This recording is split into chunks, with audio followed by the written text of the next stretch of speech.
The current plan for the Irish government and its borrowing is that they'll return to the markets in late 2012 and start borrowing.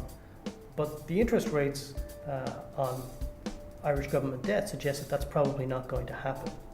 They're very high, and one of the concerns that the markets have is even if Ireland gets another official deal, that they may still end up getting their debt haircut or restructured in some way.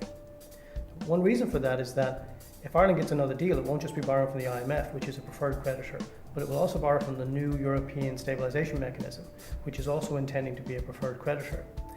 So that would mean the private debt would be much more on the hook for any restructuring should Ireland fail to stabilise its debt down the line.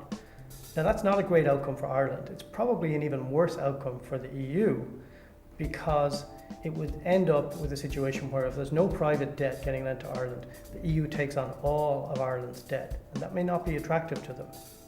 So I think a lot depends now on what happens in Greece.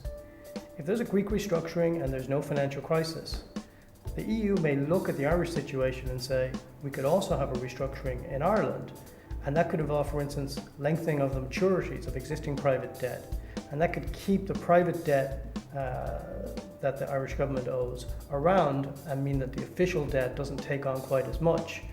So even if Ireland gets another deal from the ESM, it is possible that there could be a private debt restructuring of some type.